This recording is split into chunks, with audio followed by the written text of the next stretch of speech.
Roubaix, Lisbonne, Bouira ou Varsovie, faites vibrer la diversité sur pastelfm.com. 99.4. Merci à Farouk, merci à Mohand pour tout l'aspect technique. On innove aujourd'hui, on sera en direct live sur Facebook, sur la page de Pastel FM. Aujourd'hui, on va aborder la question de la semaine autour des Chibani. Saïd Boumama avec nous, Hamza avec moi qui porte le projet pour cette semaine et ce projet de coopérative. Je vais vous faire un déroulé de l'émission. Dans un premier temps, on va revenir un peu sur l'historique de l'association Rencontre et Dialogue très rapidement. Pourquoi on en arrive là, à cette question de coopérative des Chibani. Dans un deuxième temps, on demandera à Saïd de faire un petit focus ou laïus sur l'histoire de l'immigration, en particulier dans cette région qui est le Nord et plus particulièrement la ville de Roubaix et ailleurs. Et après, on demandera encore à Saïd, après une pause, comment ils ont passé du statut d'immigré, du travailleur, à celui de Chibani, de personnes âgées, et en l'occurrence, nous, ce qui nous intéresse, c'est les personnes âgées isolées. Puis après, j'ai repris une formule qui nous est chère et qui m'est chère. Exister, c'est exister politiquement, mais aussi socialement. Après le travail, la vieillesse, pour une partie d'entre eux, entourés de leurs enfants et de leurs petits-enfants.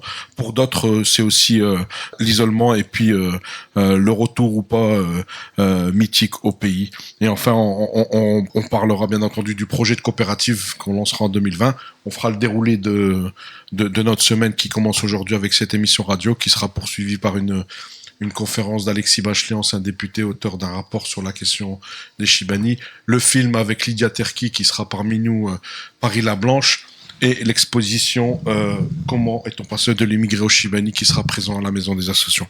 Voilà pour le concentré.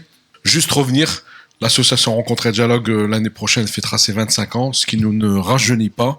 Depuis un certain nombre d'années, en l'occurrence, je vais revenir sur les 5-6 dernières années, on a travaillé sur la question de l'histoire et de la mémoire de l'immigration. Et je vais prendre 2013, parce que 2013, nous avons commémoré, ouais, c'est le mot, les 30 ans de la marche pour l'égalité contre le racisme, à travers une série de conférences, d'émissions radio, d'interventions ici et là, sur cette partie de notre histoire, nos luttes, nous-mêmes héritiers de ces luttes pour ceux qui sont de la 2e, 3e G. Saïd est un témoin vivant de cette marche pour l'égalité et contre le racisme. Et on voulait voir 30 ans après où nous en étions sur les questions de discrimination, sur les questions d'égalité, sur les questions de lutte contre le racisme, qui sont toujours malheureusement d'actualité. L'année d'après, en 2014, on a décidé de réfléchir autour de la question de l'histoire coloniale et plus particulièrement du centenaire de la guerre 14-18. Et on a fait tout un travail avec un historien que vous connaissez qui s'appelle Pascal Blanchard autour d'une exposition qui s'appelle Frères d'armes, autour d'un film et autour d'une exposition et de conférences. En 2015, nous avons réitéré l'opération pour rendre hommage à un soldat issu des colonies, aidez-moi, soldat, comment il s'appelle, le Guinéen Adiba, avec une exposition et un film autour d'Adiba, et toute une question aussi autour de que reste-t-il de ces soldats qui sont venus libérer la France. Je le disais souvent en boutade, mais je le dis de plus en plus sérieusement, sans ces soldats venus d'Afrique, peut-être que nous parlerons peut-être encore l'allemand. Et en 2016, on a décidé de passer à la question proprement dit des Chibani, des personnes âgées, avec une très très belle exposition de notre ami Luc Genepin, un très beau film qu'il repose en paix de Saïd de Monsieur Oujdi qui nous a quittés depuis, qui est passé il y a 3 jours sur France 5, les Chibani de Marseille, où il les a filmés dans leur lieu de vie, dans leurs conditions d'isolement, parce que là on avait faire une partie des Chibani qui vivent en foyer. L'année d'après, on est revenu sur les Chibaniettes, plus particulièrement, parce qu'on a dit, ouais, vous parlez des hommes, mais vous avez oublié de parler des femmes. On a fait une spéciale sur la question des Chibaniettes avec un film réalisé par Mehmet Tarikan sur des figues en avril. Non, pas des figues en avril, ça c'est Nadir. Des figues au pied du terril, si je dis pas de bêtises. Un figuier au pied du terril. Un figuier au pied du terril, pardon. Et une exposition sur l'organisation et la présence des femmes issues des quartiers populaires dans la mobilisation. L'année dernière, on a fait un focus plus particulier sur l'Algérie et sur les Chibani et ces anciens d'Algérie, qui soient issus de la résistance, qui soient issus aussi du côté français et du côté des massalistes, du FLN. On fait tout un travail avec l'ONAC, avec Lakhdar Belaïd qui a écrit sur son père, qui est un militant historique massaliste. Et cette année, on s'est dit, bon, voilà, on a fait un certain nombre de semaines thématiques. On s'est dit, on va refaire quelque chose, mais en lançant un projet. Et là, on est dans l'opérationnel parce qu'on a réalisé, constaté, après les rapports, après les expositions, après les films, après les conférences, débats, on va pas faire une énième l'année prochaine. Je pense pas, j'espère pas. Hamza, tu m'arrêtes. Mais on est sur un projet de coopérative. Et là, je laisserai plutôt Hamza après développer sur la coopérative. C'était pour vous dire que tout ça n'arrive pas par hasard. Comme je le disais, les premiers immigrés étaient des soldats coloniaux. Ceux qui sont restés dans la région après 14-18, eh ben, ils sont restés pour travailler. Et c'est toujours autour du travail, autour de la présence, autour de l'exil, autour de la construction et individuelle, mais aussi collective de ces populations issues des ex-colonies. Donc voilà un peu pour l'introduction de ce débat. Certains nous diront quel est le lien, et il y a un lien forcément avec toutes ces questions.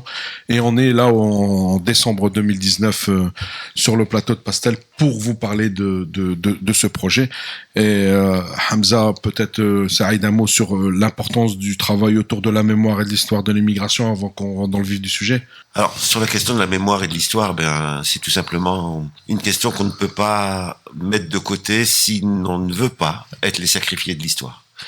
Autrement dit, connaître son histoire, ça permet de saisir pourquoi, encore aujourd'hui, on a un certain nombre de discours qui nous stigmatisent. On a des places sociales et économiques qui ne correspondent pas aux capacités, au niveau, aux potentialités des héritiers de l'immigration.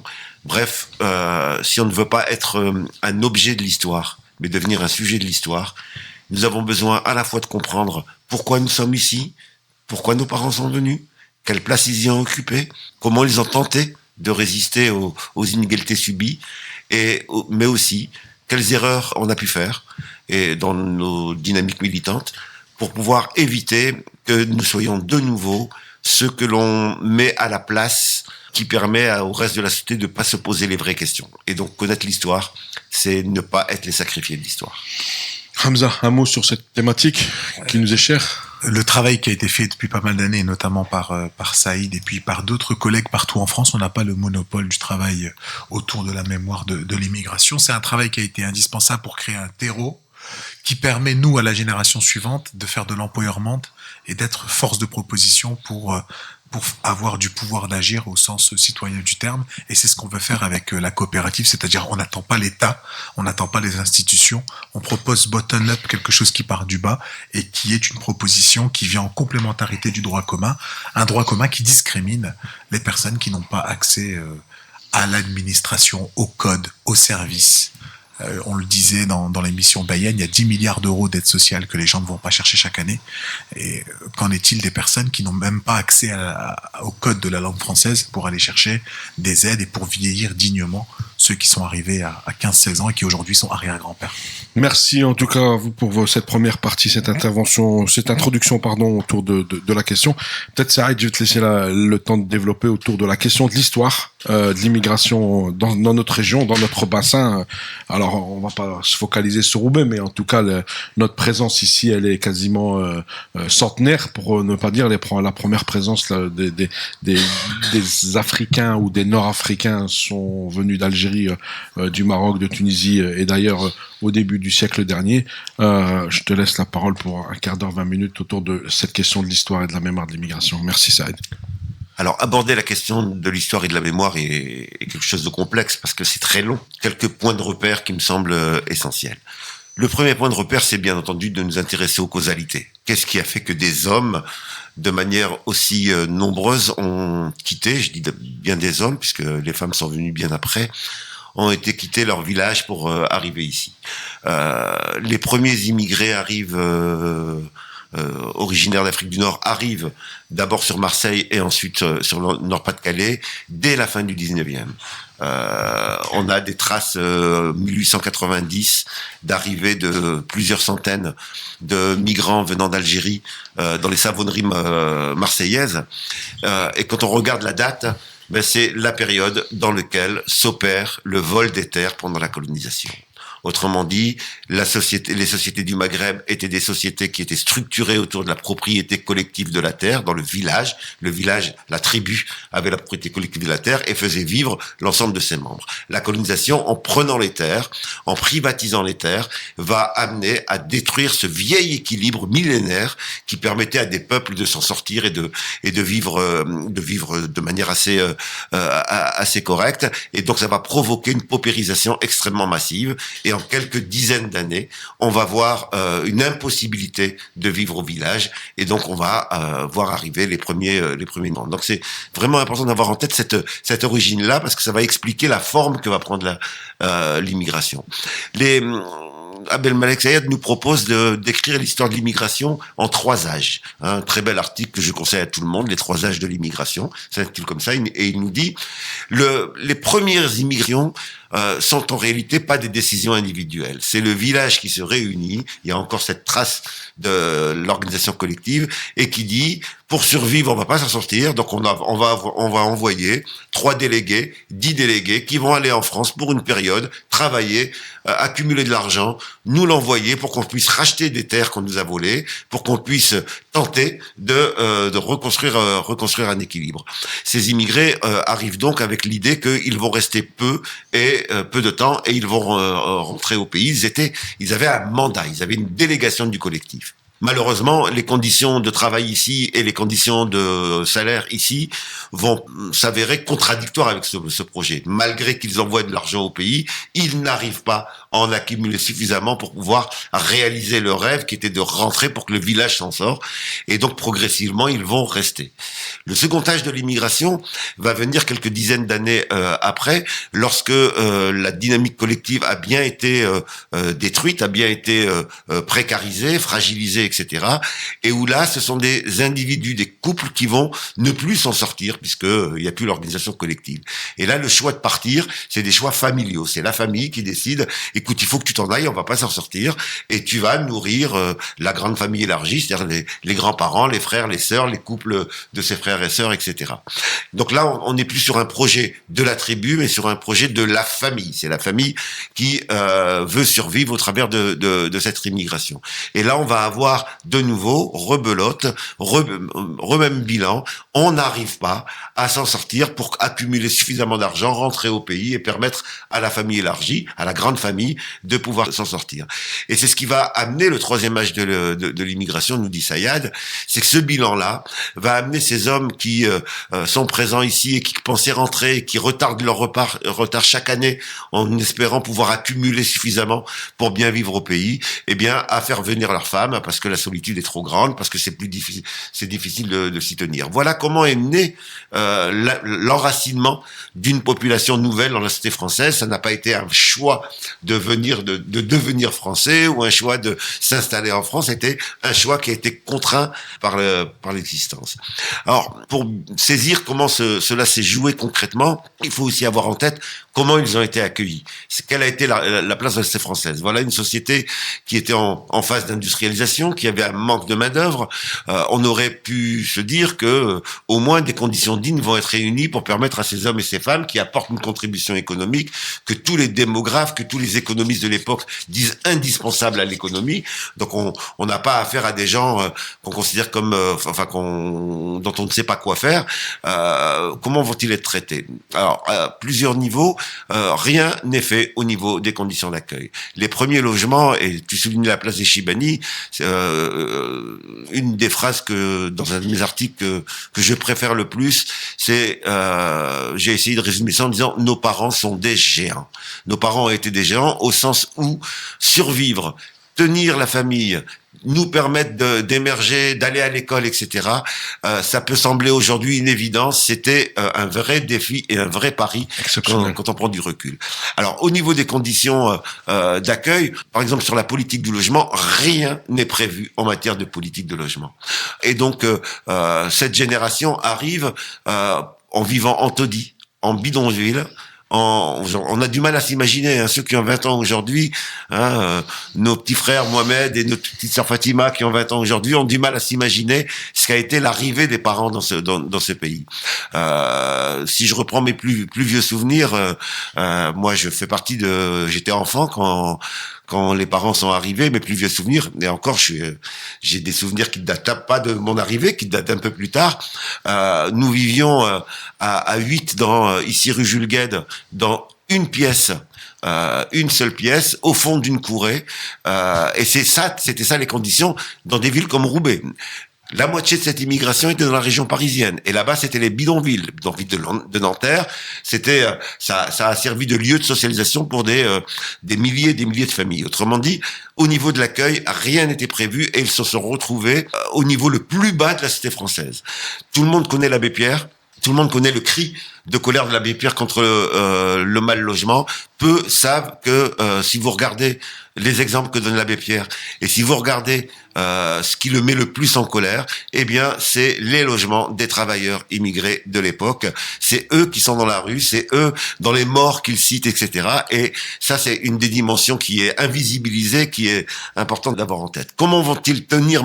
Alors, ça, c'est au niveau du logement. Au niveau du travail, on est dans une période dans laquelle la loi française est légalement discriminante. Autrement dit, on a un droit social qui ne s'applique pas de la même manière en fonction de l'origine de la personne. Et pourtant, on est dans une période où ils étaient français, hein, c'est avant l'indépendance de l'Algérie. Et ça va durer jusqu'aux années 70. Jusqu'aux années 70, on n'a pas le droit d'être délégué syndical, on n'a pas le droit d'être délégué du personnel, on a toute une série de droits sociaux, de créer une association, toute une série de droits sociaux qui n'existent pas. Et c'est pas simplement des droits, c'est la possibilité de se défendre.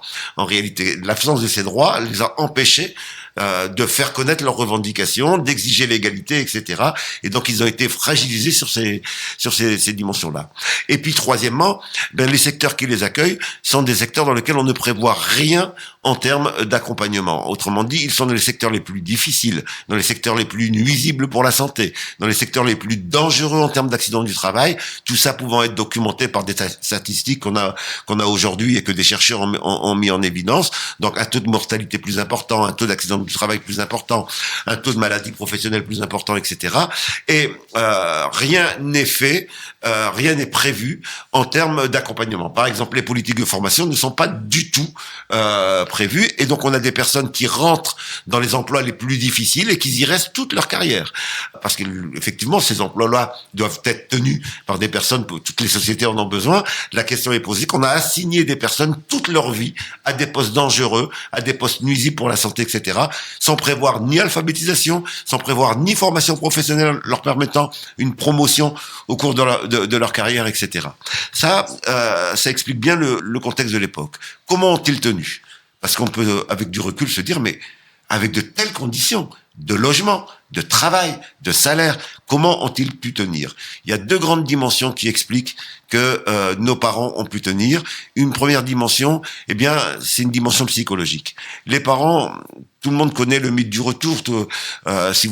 Pour les plus jeunes, parlez-en à vos grands-parents. Pour les moins jeunes, parlez-en à vos parents. Le mythe du retour, eh bien, c'était cette certitude qu'avaient les parents que on va rester ici peu de temps et le plus vite possible, on va rentrer au pays. C'est pas simplement une méconnaissance de la réalité qu'avaient les parents, c'est pas des illusions, c'était à la fois un désir et un envie de rentrer au pays, mais c'était surtout une intelligence psychologique pour se protéger de la quotidienneté. Quand je me dis ça va pas durer éternellement, je me sens moins détruit, je suis plus résistant. Quand je me dis c'est un temps mauvais à passer et ça va s'arrêter, eh bien je résiste, etc. Et donc nos parents ont mis en œuvre des stratégies psychologiques qui leur permettaient de se protéger. C'est d'une ingéniosité qui est extraordinaire. Tous les chercheurs aujourd'hui s'interrogent sur cette capacité à résister au travers de cela. Et puis la seconde dimension, eh bien ça a été la solidarité. Et c'est pour cela que l'idée d'une coopérative aujourd'hui, elle est vraiment essentielle, parce que on retrouve cette vieille tradition. C'est la solidarité qui a permis à nos parents de tenir. L'organisation villageoise du pays a été reproduite ici. Vous savez que par exemple à Roubaix, il y avait les Jema'a, donc les Jema'a du village, les assemblées du village, eh bien ont été reproduites ici, et les gens cotisaient malgré leur faible salaire à la caisse commune pour s'occuper des plus démunis, pour payer lorsqu'il y avait un décès, le transfert du corps au pays, etc. Et tout cela, c'est ces travailleurs analphabètes, ces travailleurs qu'on présentait comme incapables de quoi que ce soit, qui ont réinventé cette solidarité, qui leur a permis de tenir. Et autre pied de capacité et de cette résilience, cette capacité à tenir, eh bien, ça a été aussi, bien entendu, les luttes qu'ont développé nos parents. On peut j'ai encore un peu de temps. Oui, ça arrive, bien sûr. On peut tenter de les dessiner au travers, je vais dire, de quatre grands âges. En tout cas, c'est ce que moi j'ai tenté de formuler dans mes travaux. Un premier âge qui est, en gros, ce qu'on pourrait appeler l'âge des nationalistes. C'est un moment où l'immigration, face à ce qu'elle vit, face à ce qu'elle a vu au pays et ce qu'elle voit ici, se dit, il n'y a pas de solution si on veut être un jour moins opprimé, moins en indignité, il faut l'indépendance des pays. Et donc on va avoir ici une mobilisation massive de l'immigration pour l'indépendance au pays, des pays colonisés. À l'époque, l'immigration algérienne est majoritaire et donc c'est bien entendu la question algérienne qui va être posée. L'essentiel du financement de l'indépendance, donc du combat en Algérie, a été avec les faibles salaires de travailleurs immigrés. Beaucoup d'immigrés vont s'engager pour l'indépendance de l'Algérie, et donc on va avoir une première forme d'organisation à ce moment-là. Arrive l'indépendance et ces travailleurs immigrés qui pensaient rentrer s'aperçoivent qu'ils ne rentrent pas, qu'ils n'arrivent toujours pas à rentrer, puisque l'Algérie indépendante est aussi une Algérie pauvre. C'est une Algérie qui doit d'abord se redévelopper économiquement, et donc il n'y a pas de place pour le retour de ces immigrés. Et donc on va avoir un second âge qui va être l'âge des travailleurs immigrés, où on va voir se structurer autour de cette idée: il faut qu'on obtienne les droits sociaux de tout le monde. Après tout, nous contribuons ici par notre travail à construire l'économie. Nous sommes dans les emplois les plus durs, et donc il faut qu'on obtienne nos droits sociaux. Ça va être la formidable période de la décennie 70 où on va avoir des grèves dans tous les secteurs, les grèves des OS, les grandes grèves des OS, qui n'étaient pas prévues. Les syndicats les avaient pas prévues parce que les syndicats n'avaient pas mis cette partie de la population comme premier plan de priorité, et donc ces OS vont faire des grèves sauvages et vont imposer progressivement l'égalité de l'ensemble des droits. Les droits n'ont pas été donnés, ils ont été arrachés par ces travailleurs immigrés de l'époque. C'est à cette époque-là qu'on a le MTA. Absolument, le mouvement des travailleurs arabes et cette organisation qui va être mise en place dans toute la France et qui va être capable à certains moments de déclencher, pour visibiliser, une grève des travailleurs immigrés, donc et essentiellement à l'époque des travailleurs algériens. Et ce qui était assez extraordinaire, c'est que on voyait la place économique, parce que quand il y a eu cette journée de grève, eh bien, il y avait des endroits où on s'est aperçu que l'essentiel des travailleurs, c'était les travailleurs algériens. Et donc, ça bloquait une entreprise entière, et on voyait bien cette place particulière qu'avait cette immigration. Et puis, troisième âge qui va apparaître, eh bien, ça va être l'âge des enfants, ce que j'ai appelé l'âge des marcheurs. En réalité, donc, c'est la marche pour l'égalité et contre le racisme de 1983. Qu'est-ce que c'est que cette marche? Eh bien, c'est tout simplement la première génération de Français dont les parents étaient étrangers, dont les parents étaient des travailleurs immigrés. Ils arrivent à 20 ans, l'indépendance de l'Algérie 62, 1983, ils ont 21 ans, pour ceux qui sont nés en 62 même, et donc c'est ceux qui arrivent, qui sont nés français, qui ont grandi ici, qui se sont considérés comme français, et qui arrivent, tout bonnement, sur le marché de la vie, en se disant: ça y est, je suis adulte. Et donc, ils attendent pouvoir trouver du boulot, du logement, des loisirs, etc.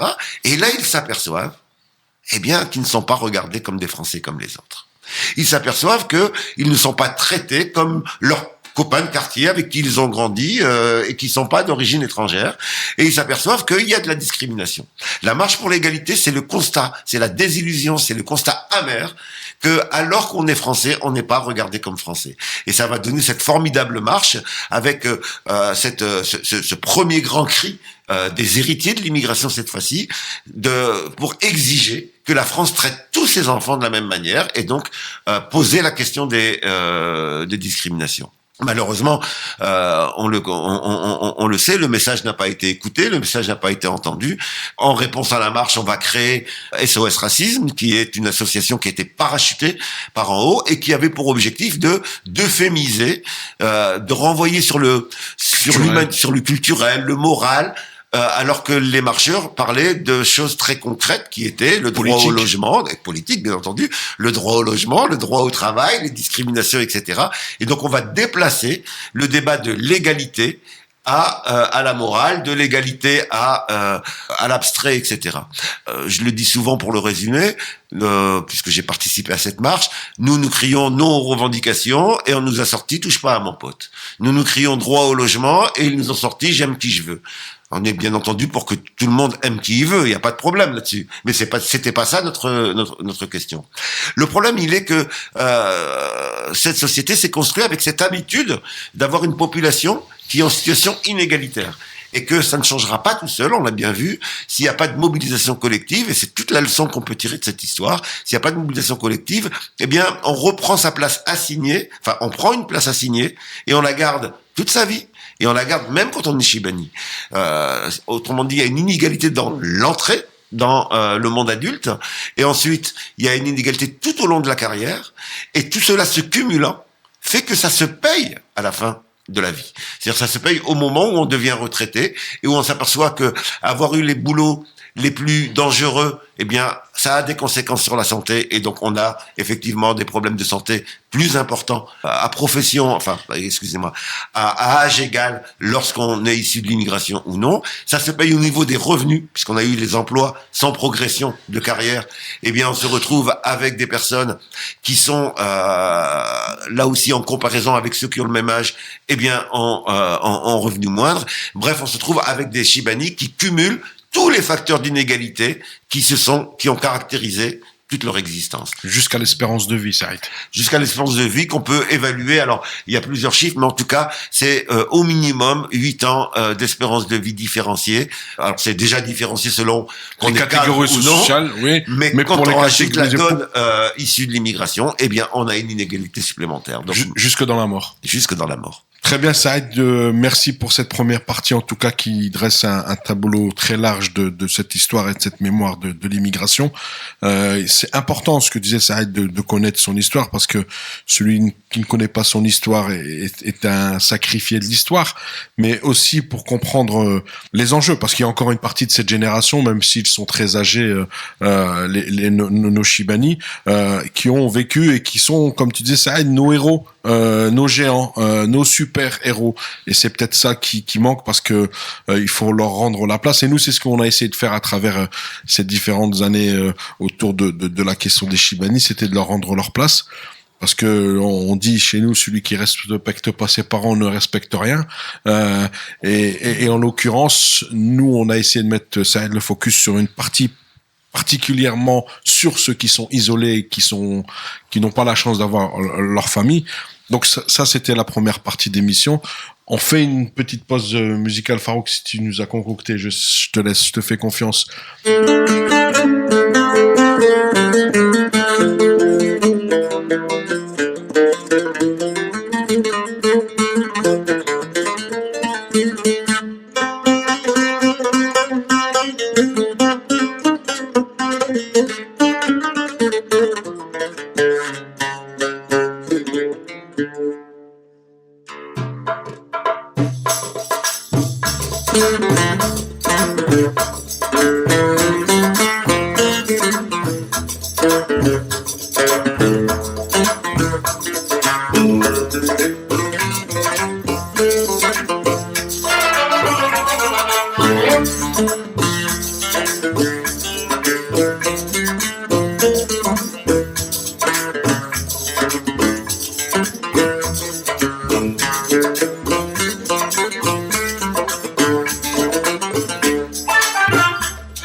مسافر تروح تعيا وتولي شحال ندموا العباد الغافلين قبلك وقبلي يا رايح وين مسافر تروح تعيا وتولي شحال ندموا العباد الغافلين قبلك وقبلي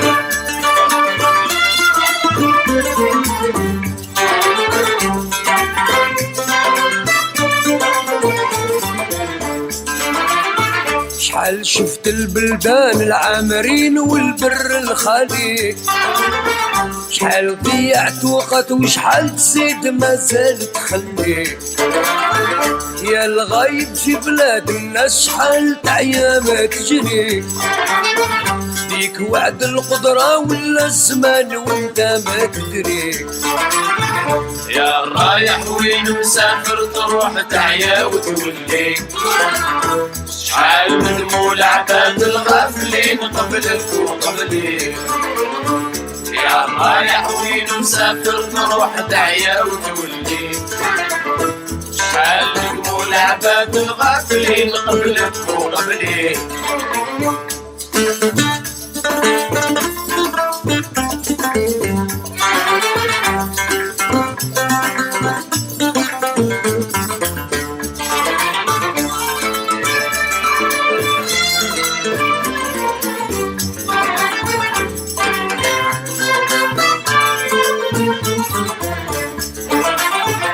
علاش قلبك حزين وعلاش هكداك الزوالي ما تدومش تداوي لا بطيت علم وكتب لي ما يدوموا الايام ولا يدوم صغرك وصغري يا حليل ومسكين اللي خاب سعدوك يظهري يا رايح وين مسافر تروح تعيا وتولي شحال ندموا العباد الغافلين قبلك وقبلي يا رايح وين مسافر تروح تعيا وتولي شحال ندموا العباد الغافلين قبلك وقبلي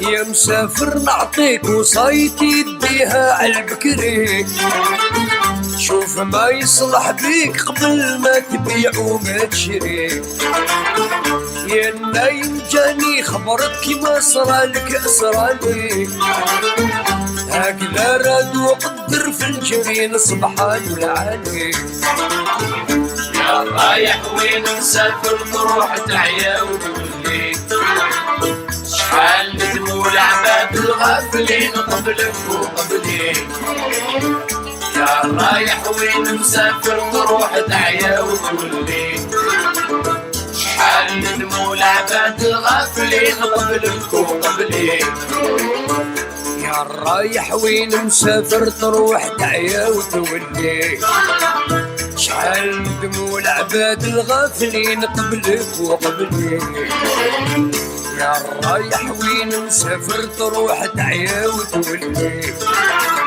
شحال ندموا العباد الغافلين قبلك وقبلي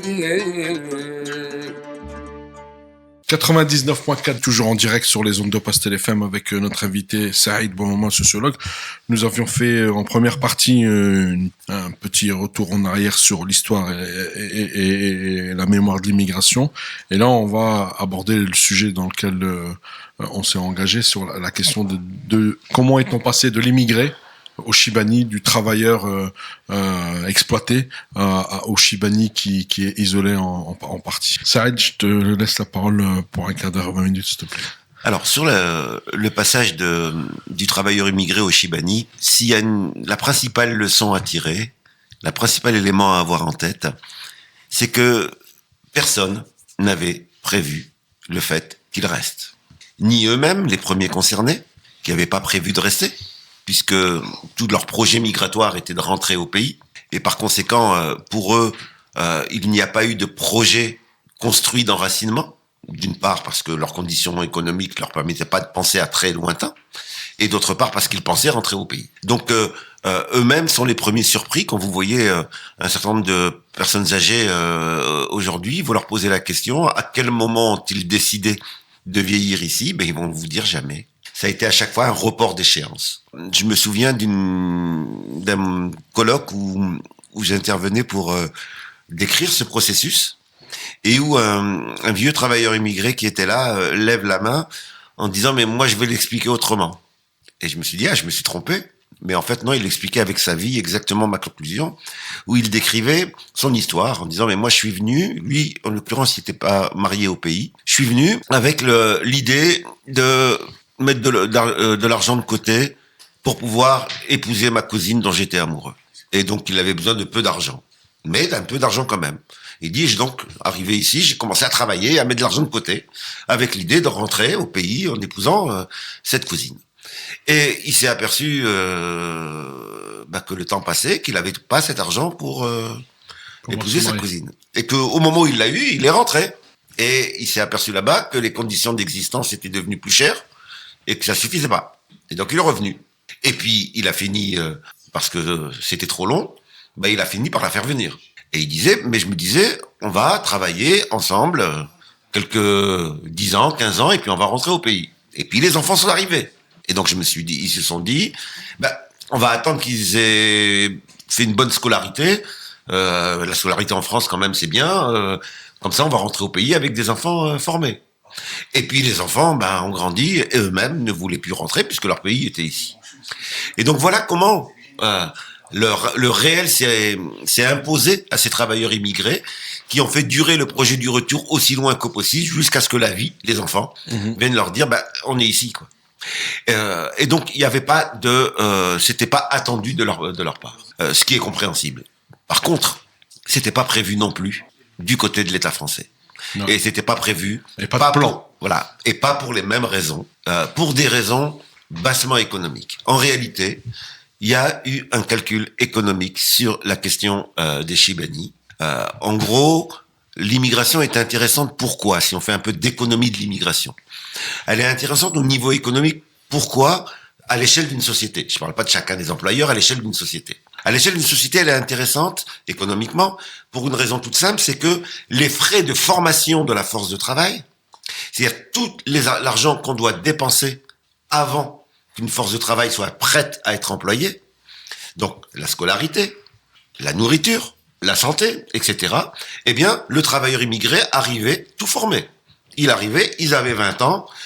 Tout cet investissement-là de 0 à 20 ans ne coûtait rien à la société française. Donc on a là une force de travail qui coûte moins cher que de former une force de travail d'ici. Et le calcul était fait aussi sur l'idée que les frais après la retraite allaient être pris en charge par la société d'origine. D'où l'idée, il faut les faire rentrer à la fin de leur travail. Prends 10 000 balles et casse-toi. Prends 10 000 balles et casse-toi. Il se trouve que la vie a fait autrement et que ces travailleurs immigrés, donc on comptait jouer sur ce désir de retour pour faire des économies en se disant, ça va être les économies du village qui vont prendre en charge les personnes âgées. Et ils sont restés. Et donc, on est passé du travailleur immigré au Chibani, alors que il n'y avait pas de place pour les Chibani dans cette société. C'était pas prévu. C'était pas construit. Ça, c'est le premier aspect, à mon avis, à avoir en tête. Le second aspect, c'est aussi une dimension identitaire. Abdelmalek Sayad nous a alerté là-dessus en disant, en réalité, on a eu affaire à une hypocrisie collective, une hypocrisie d'État, parce que tous les travaux de sociologie permettaient déjà, et tout le monde les connaissait, de dire que toute migration a vocation au peuplement. Des immigrations qui rentrent, on n'en connaît quasiment pas. Ça n'existe pas ou peu. Ça existe très peu. Bien sûr, il y a du 2%, du 5%, du 10% qui rentrent. Mais majoritairement, les gens restent pour une raison. S'enracinent. Ils s'enracinent parce que leur vie quotidienne ici commencent à changer leur identité. Et quand ils rentrent au pays, ils sont contents de rentrer, ils sont contents d'aller en vacances, mais ils s'aperçoivent au bout de 2 semaines qu'ils ne sont plus tout à fait comme ceux qu'ils ont laissés. Ils sont devenus algéro-français, franco-algériens, etc. Ils sont une réalité nouvelle. Et que ce décalage-là fait que leur vie, elle est ici. Surtout que les enfants naissent, etc. Et les identités se multiplient. Absolument, absolument. Et là, on voit bien que à ce niveau-là, les Chibani sont le résultat de cette mutation identitaire également. Donc, on est passé du travailleur immigré au Chibani alors que personne ne le prévoyait et alors que leur propre identité s'est transformée. Et troisième dimension qui me semble important d'avoir en tête, c'est ça modifie quoi dans leur rapport à la société française, dans leur rapport à la famille, etc. Pour ces travailleurs immigrés, quand ils arrivent à l'âge de la retraite, il n'y a plus d'idée du retour. Et donc, tout leur espoir, tout ce qu'il leur reste comme tension d'espérance, elle est portée sur les enfants. Elle est portée sur les enfants en se disant, ok, j'ai souffert, ok, j'ai galéré, ok, c'était difficile, j'ai des problèmes de santé, mais si au moins mes enfants vont mieux, ça va. J'ai pas fait ça pour rien. Ce que j'appelle moi le bilan du projet migratoire. Et pour un certain nombre d'entre eux, ils sont percutés par les conditions sociales que vivent leurs propres enfants. Tous ceux qui sont dans des familles dans lesquelles telle ou telle personne a réussi enfant a réussi à faire de bonnes études, etc. Ça fait du bien aux parents. Hein. C'est la première chose dans les interviews que disent les parents. Ça les soulage. Je suis fier de mon fils, etc. Message aux enfants, c'est pour ça qu'il faut travailler à l'école aussi. Pour que vos parents soient fiers de vous. Absolument. La fierté des parents est aussi un des éléments essentiels, et ça n'a pas de prix. Mais il y a tous les autres qui ont été victimes des inégalités, des discriminations, qui n'ont pas pu s'en sortir, qui n'ont pas eu les aides au bon moment, etc. Et les parents voient leurs enfants parfois dans des conditions inférieures à ce que eux-mêmes ont vécu. Ça, c'est dramatique. Je me souviens de ce père de famille marocain qui, dans l'interview, a éclaté en larmes. Et pour qu'un homme éclate en larmes devant un intervieweur, quand on vient d'une culture maghrébine, qui éclate en larmes pendant l'interview en me disant « Mais tu te rends compte, mon fils est drogué et j'ai pas immigré pour qu'il soit drogué. Peut-être que je n'aurais pas dû immigrer. » Alors, vous vous rendez compte tout ce que ça remet en cause. Et c'est ce type de questions qu'un certain nombre de Chibani aussi ont en tête. Est-ce que ma vie n'a pas été un échec? Est-ce que j'ai servi mes enfants ou est-ce que je les ai conduits dans une situation de catastrophe? Et ces dimensions-là doivent être pris en compte également. Et dans les dimensions à mettre en place d'entraide, de coopératives, il faut pas oublier la dimension besoin de parole dans les coopératives et compagnie. Il y a à penser à la dimension comment on crée des espaces où ils puissent se sentir bien, parler, parce que garder ça pour soi. Bien entendu, dès qu'on met des mots là-dessus, parce que cette personne interviewée, à partir du moment où j'ai pu discuter avec lui et lui renvoyer que c'était pas un problème individuel, que ça, je le voyais de nouveau sourire, etc. Et en fait, il était soigné par le simple fait qu'on discute de cela, que des mots soient mis. Mais combien le gardent pour eux? Combien ne sortent pas de chez eux, ont honte de parler de ça, considèrent que c'est de leur faute, c'est parce que c'est des mauvais parents. Et donc il y a toute cette dimension-là. Le Chibani est aussi celui qui arrive à l'âge du bilan de sa vie et qui se pose la question, est-ce que ça a servi à quelque chose ou non? Très bien, Saïd. En tout cas, merci pour ce passage-là. Je pense qu'on a un auditeur ou une auditrice. Oui, Farouk, on écoute. Allô, oui. Bienvenue sur les ondes de Pastel. Merci, on vous écoute. Vous nous appelez d'où? En fait, je vous appelle de Roubaix. D'accord, et on vous écoute. Oui, je m'appelle Fatima, en fait, je me présente. Je vous en prie. Je m'appelle Fatima, je suis dans la ville de Roubaix. Et je voulais faire un témoignage par rapport à ce que vous dites et ce qui me tient à cœur, en fait. Et je suis très heureuse qu'il y ait des initiatives pareilles, parce que moi, j'arrive à la soixantaine, et nous sommes une fratrie de 12 enfants. Mon père est arrivé en 48, et donc, voilà, on est né en France. Et en 62, il a pu repartir dans son pays. 62, les conditions n'étaient pas bonnes. Donc la seule solution pour lui, c'était de revenir en France avec ses 12 enfants. Donc aujourd'hui, je me posais la question, qu'est-ce qu'on va devenir nous? Parce qu'on n'est ni français, ni émigrés, ni musulmans. Je sais pas, on a On est entre deux chaises ou deux feux, je ne sais pas. Donc je suis très intéressée par le projet. Et aussi nos parents, ils ont vécu des choses et on a vécu avec eux. Et il ne faudrait pas que ça se reproduise pour nos petits-enfants, nos arrière-petits-enfants. Donc j'aurais aimé faire partie de l'initiative et aussi par rapport à la société en fait. Nous, nos parents, c'était des travailleurs. Ils travaillaient à la tâche. Ils n'avaient pas le droit d'ouvrir leur bouche. Ils leur disaient, sale bougnou, le travail et tais-toi. Nous, au jour d'aujourd'hui, nous, la deuxième génération sacrifiée, on nous disait, tais-toi, travaille, tu vas aller à l'école. Tu n'as pas le droit d'ouvrir ta bouche, tu dois respecter ton professeur. Oui, on respecte son professeur, c'est comme sa famille. Même à mes parents, j'aurais inculqué ça. On était des sacrifiés. Alors nos enfants aujourd'hui, troisième génération, on leur dit c'est des musulmans, des terroristes. Qu'est-ce qu'on va en faire de nos petits-enfants? Que vont-ils devenir? Nous, on s'est occupé de nos parents jusqu'à leur mort, avec tout l'amour qu'on pouvait leur donner. Nos enfants aussi, ils ont de l'amour à nous donner. Mais par rapport à la société, que vont-ils devenir? Je me posais la question. Et nous, qu'allons-nous devenir? Parce que même en étant une personne âgée, j'ai ma maman qui était très malade. Ils ont construit toute leur vie, ils ont construit une maison en Algérie. C'était leur souhait, c'était de repartir dans leur village natal. Mais malheureusement, la santé, elle les a pris. Et ils avaient même pas, on leur demandait nos parents, on voulait faire des réclamations par rapport à leur santé. Tu as le droit à une chaise roulante. Ah non, je vais payer. Un marchepied. Ah non, je vais payer. Des travaux dans la maison. Ah non, j'ai pas les moyens. Mais ça, c'est des droits que beaucoup de personnes qui sont nées de l'immigration, elles savent pas, elles osent pas demander leurs droits. Elle nous dit pas, le médecin, il nous dit pas, écoutez, madame, vous avez le droit à ça. Madame, vous avez le droit à ça. Donc, tout ça, donc je voudrais savoir dans quelle situation on est et dans quelle case on est, tout simplement. Voilà, par rapport à tout ça. En tout cas, je vous remercie. Merci à vous. Je ferai partie de votre coopérative. Inch'Allah. Et je vous remercie pour le travail que vous faites et j'espère que l'avenir de nos enfants sera meilleur, de nos parents, de nous les sacrifiés et nos enfants. Merci. On peut prendre vos coordonnées. Sinon, est-ce que vous avez de quoi noter ou vous avez pas accès à Facebook autour de vous? Est-ce que vous avez vu l'affiche de la coopérative? Non, justement, non. Elle est sur Internet. Avec vous, maman, mais j'ai pas eu de retour. Est-ce qu'elle est coordonnée dessus?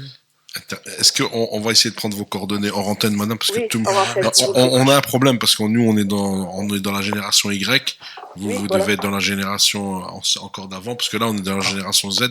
On parle D'accord. numérique, Internet, Facebook. Tout le monde n'est pas connecté, d'où l'importance de Radio Pastel qui rentre encore dans les foyers le dimanche midi. Voilà. Donc on va prendre vos coordonnées hors antenne, Ouais. Farouk, si on peut prendre juste. Et en tout cas, je remercie la Radio Pastel parce que ça fait quand même 30 ans, parce que moi je suis originaire de Valenciennes, et ça fait 30 ans, c'est ça qui permet aussi de tenir et Ouais, exactement. je les remercie. 2020, on fêtera les 40 ans de Pastel. Comme Voilà, quoi, mais moi, ça fait 30 nous aussi, ans on que je rajeunit suis pas. Voilà, mais non, mais c'est bien. J'espère qu'on va venir dans de bonnes conditions, c'est tout ce qu'on souhaite. À tout Merci le à monde. vous. Merci. On va prendre les coordonnées, Farouk, si tu peux, de madame hors antenne, s'il vous plaît. Je rappelle 03 20 73 59 00. Et c'est vrai, on est en live Facebook. Tout le monde n'a pas Facebook, Hamza. Pour les coordonnées de Shtibani, on a la page Shtibani sur Facebook. L'adresse mail. L'adresse mail, il y a un numéro de téléphone, Hamza. Tout à fait, 06 44 07 96 61. Tu peux rappeler. 06 44 07 96 61. C'est juste une prise de contact pour l'instant. C'est-à-dire qu'on coopte des gens dans les territoires. On n'explique pas qu'on commence tout de suite. Là, on est en train de travailler et on le fait en même temps. On co-construit avec les gens cette nouvelle solution et on va répondre à une partie des questions, notamment l'explication de l'accès au droit. Après, il y a une autre question qui est posée par Soraya et qu'on remercie, qui est à l'antenne. Quelle place dans cette nouvelle société qui rejette le musulman pourtant bien français? Oui, c'est actuellement dans l'air du temps de dire qu'on est passé de l'arabe au musulman. On commence par la dame d'abord. L'islamophobie est une réalité ou est un mythe? Non, je plaisante, c'est rien, mais très sérieusement, c'est très d'actualité parce que. Donc d'abord la première personne. J'ai pas compris, Hamza. Comment on répond à cette dame sur les questions qu'elle a la première avant? Oui. Ah oui, d'accord. Deux questions, ça aide dans une, dans le sens où tu souhaites. Oui, alors d'abord souligner que l'exemple qui est donné de mes parents ont construit une maison au pays est un exemple significatif. Tous ces immigrés qui étaient dans cette idée du retour ont tenté cela. Beaucoup ont tenté cela. Je raconte souvent, enfin, quand on me questionne sur mon histoire, je raconte souvent que au moment où au pays, mes parents avaient construit une toute petite maison et il y avait un frigo, alors qu'on n'avait pas encore de frigo ici. Exactement, parce qu'il y avait cette idée, on va rentrer vite. Et il vaut mieux se sacrifier un petit peu ici pour pouvoir rentrer. Alors, je dis ça parce que ce constat-là, il a été moqué par certains hommes politiques français. Et je me souviens d'un Malek Bouti. Hein, vous savez, les pires sont ceux qui sont originaires d'une communauté et qui, après, pour réussir, sont prêts à la salir et à cracher dessus. Voilà. C'est comme disait Frantz Fanon, les nègres blancs, hein, ceux qui sont plus royalistes que le roi. Ou Malcolm X, les nègres des champs et les nègres d'intérieur. Absolument. Et donc il moquait cette attitude en disant regardez comme c'est complètement irrationnel. En fait, c'était pas prendre en compte ce que signifiait cette maison dans le pays, l'ampleur de l'espoir. Et que c'était ça qui faisait tenir par rapport à la difficulté de l'existence. Et donc c'est pas parce qu'ils étaient bêtes qu'ils ont construit des maisons au pays. C'est parce que pour tenir dans la quotidienneté d'aujourd'hui, il fallait garder cette histoire-là. Alors pour répondre à la question, qu'est-ce qu'on va devenir? Moi je sens dans le témoignage qui vient d'être fait au moins 2 dimensions. La première dimension c'est un sentiment de reproduction. Ce qu'ont vécu nos parents, nous l'avons vécu en tant que génération sacrifiée, j'aime bien cette expression, et nous avons l'impression que nos enfants sont bien partis pour le vivre également. Alors, ça c'est une première dimension, et le second constat dans ce que j'entends, c'est même une inquiétude encore plus forte. Est-ce que ça va pas être pire pour nos enfants? Il y a de l'angoisse dans la manière dont cette dame nous décrit la situation. Alors, par rapport à ça, je pense qu'il faut vraiment qu'on se dise que rien n'est joué. Tout dépend de notre capacité à être solidaire, de notre capacité à nous mobiliser. Dans l'histoire de toutes les immigrations sur la planète, on a à chaque fois une assignation par le bas, et en fonction de la mobilisation des premiers concernés, eh bien, on va vers l'égalité ou on va vers la reproduction. Et donc, je pense vraiment qu'on est arrivé à une situation dans laquelle, en gros, on peut comparer ce qui nous arrive à ce qui est arrivé aux descendants d'esclaves aux États-Unis. En France, on considérait jusqu'à présent que l'immigration, après une génération, eh bien, ça disparaissait. Et voilà qu'on constate, pour une partie, et pas n'importe laquelle, celle qui vient des anciennes colonies, eh bien, ça s'arrête pas avec la première génération. Le racisme, la discrimination, toutes les immigrations l'ont vécu. Les Portugais, allez voir de vieux Portugais, demandez de leur raconter, ils vont vous raconter les Italiens. À Roubaix, il y avait des affichettes interdites aux Italiens et aux chiens. Oui. Donc ils l'ont vécu. Sauf que, lorsque leurs enfants sont nés, ils ont été regardés comme des Français. Et ils ont été considérés et traités comme des Français. Et là, il y a quelque chose de nouveau, qui fait ressembler aux Noirs aux États-Unis, qui depuis X générations après l'abolition de l'esclavage, sont encore regardés comme différents. Là, il y a quelque chose de nouveau. C'est ce que j'ai appelé avec Pierre Thévagnan dans un article, la reproduction transgénérationnelle du stigmate xénophobe. Autrement dit, voilà une personne née française, socialisée française, mais regardée comme étrangère. On le voit bien avec le mot intégration. On a encore aujourd'hui des discours sur l'intégration des descendants de l'immigration. Mais vous allez intégrer quelqu'un qui a toujours été là, ça n'a pas de sens. Mais ça explique bien le processus social qui construit une partie de la population française comme non française. Une forme d'externalisation du corps étranger, entre guillemets, avec des doubles guillemets, qui n'a pas intégré encore avec des guillemets. Exactement. On sort C'est de la biologie. On regarde une réalité, on transforme en autre chose. Et donc on transforme un Français en non-français. Alors, ce passage-là, tant que c'était des étrangers, on avait un racisme anti-arabe, anti-algérien, parce qu'il y avait la guerre d'Algérie. Ouais. À partir du moment où c'est des Français, ça a plus beaucoup de sens. C'est très logique de dire anti-arabe. Et donc, on va regarder ce qui les distingue des autres Français. Et là, on va voir apparaître la question de l'islam. Et c'est pour cela que qu'il y a eu passage du vieil antiracisme anti-maghrébin à l'islamophobie. C'est l'internalisation de la question. Désormais, leur dire de rentrer dans leur pays, certains le disent parce qu'ils n'ont pas compris, mais globalement, leur pays c'est ici. Leur pays c'est ici. Donc, ce qu'on va dire, c'est attention, vous êtes dangereux, contradictoire avec la valeur de la République, contradictoire avec telle ou telle chose, etc. Bref, le passage du racisme anti-algérien ou anti-maghrébin à l'islamophobie est le résultat de l'enracinement de la société française sans disparition de l'inégalité. Et là, il n'y a pas de secret. La dame a raison. Il faut que on se réveille, qu'on soit plus solidaire, qu'on se mobilise. Ça ne s'arrêtera pas sans prise de conscience collective, c'est-à-dire sans mouvement, organisation. Absolument. Si on ne bouge pas, ça ne s'arrêtera pas. Si on ne veut pas que nos enfants, nos petits-enfants, nos petits-petits-enfants, comme les descendants d'esclaves, soient encore regardés comme des étrangers, juste parce qu'ils s'appellent Mohamed, Fatima, juste parce qu'ils portent un foulard, pas de foulard, juste parce que ils ont un marqueur qui les relie à ce fantasme qui est présenté comme un danger qu'est l'islam, le fantasme du danger de l'islam, eh bien, si on veut éviter cela, ça suppose de la mobilisation. Baisser le dos, dire avec le temps ça va passer, tout cela, c'est oublier qu'on a affaire à une dimension systémique. Un système, ça se réoriente, ça s'arrête, ça se reconstruit autrement que par l'intervention collective. Tout seul, ça se reproduit. On n'a jamais vu un système disparaître tout seul. C'est même dans les sciences physiques, c'est un facteur extérieur qui vient bousculer un système. C'est parce que il y a eu, je ne sais pas, un incendie qui est venu détruire un écosystème que l'écosystème va se reconstruire autrement.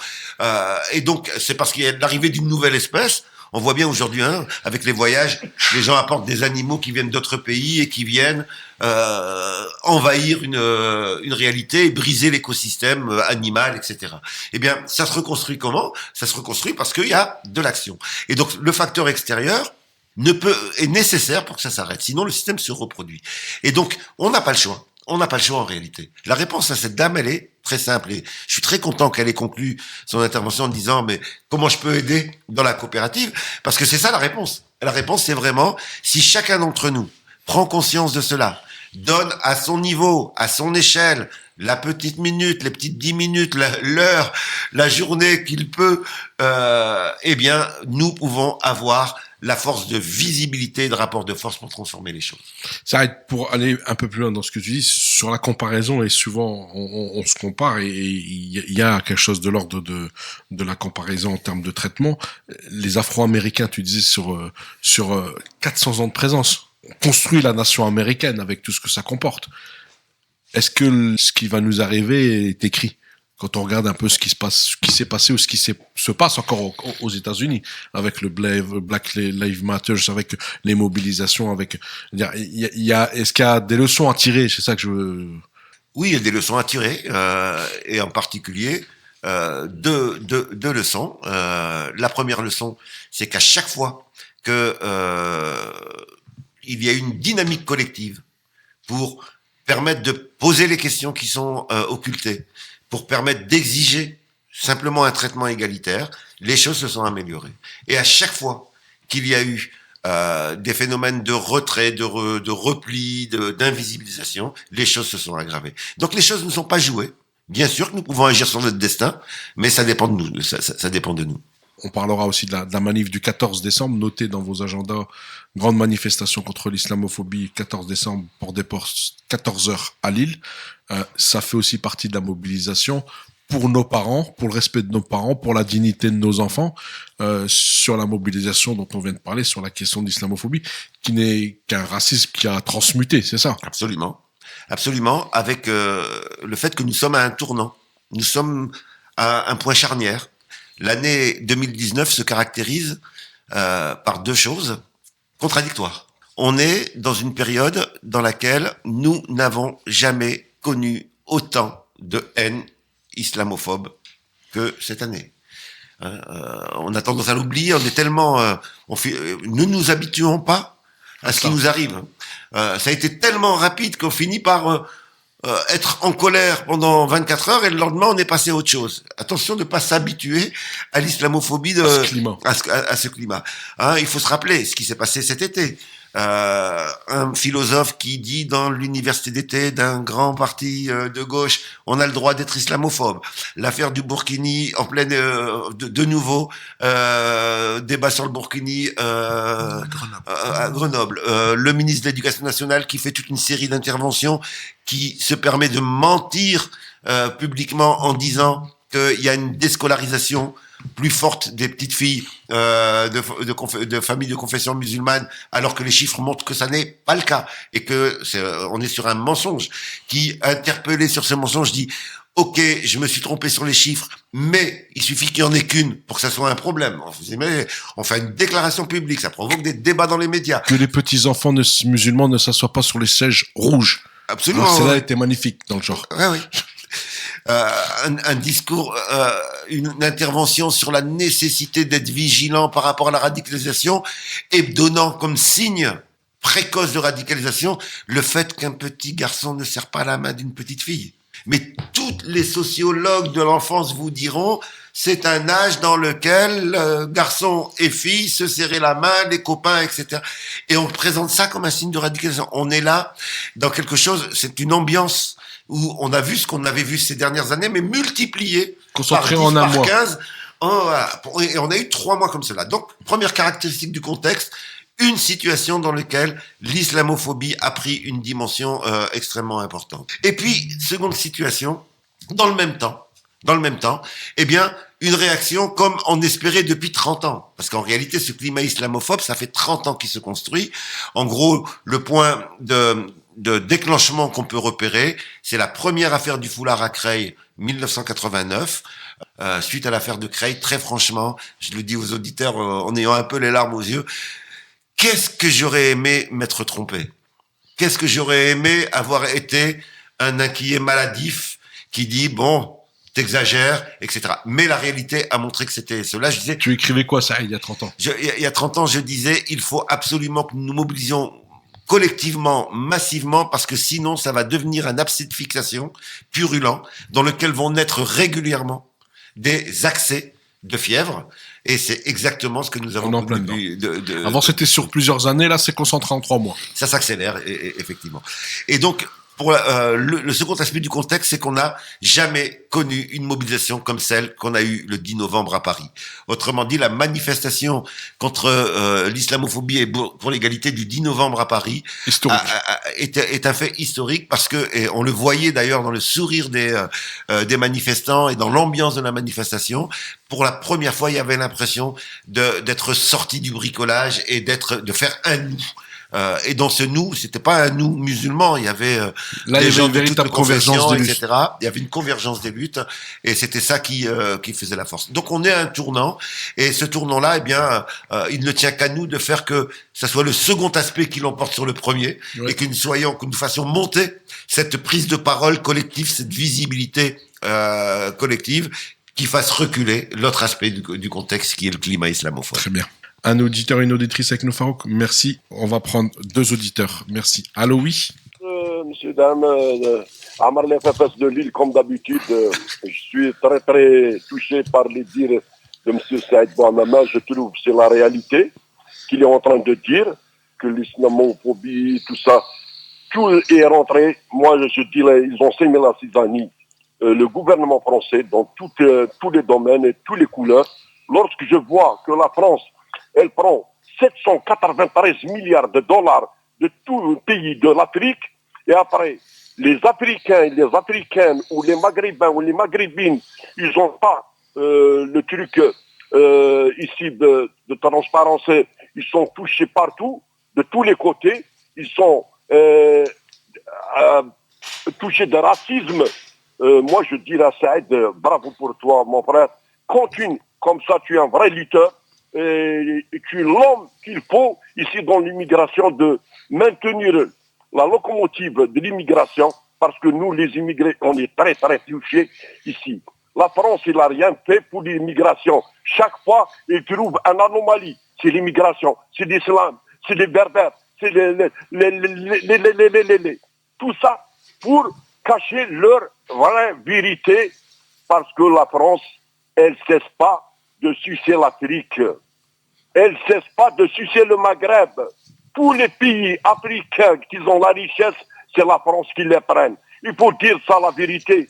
Saïd, je te félicite à des milliards de fois que tu es en train de dire cette vérité. Il n'y a pas de gens qui disent la vérité. Ils ont peur, la peur au ventre. Pourquoi? Parce que l'immigré, ils lui ont donné un peu d'RMI, d'RSA, de la vieillesse. Ils vont le faire dormir. Hier, on a été exploité dans nos pays. Aujourd'hui, c'est dans leur pays. Ils font, qu'est-ce qu'ils veulent de nous? On est mal considérés ici. Et grâce à l'immigration, que la France, il a eu son indépendance. Qu'on le veut, on ne le veut pas. C'est les tirailleurs, sénégalais, algériens, tunisiens, marocains, les africains, qui ont fait face aux Allemands. La France, il n'a rien foutu. Donc, il cesse de nous dire l'immigration. Très bien. Merci, monsieur, pour votre coup de gueule. Je suis transparent. Il n'y a pas de souci, on est pour la liberté d'expression. Et je suis avec tous les mouvements africains, maghrébins, dans tous les domaines. Merci pour votre intervention. Merci, monsieur. On reprend un auditeur, une auditrice. Allô, oui, on vous écoute en direct sur Pastel FM. Oui, bonjour, salam.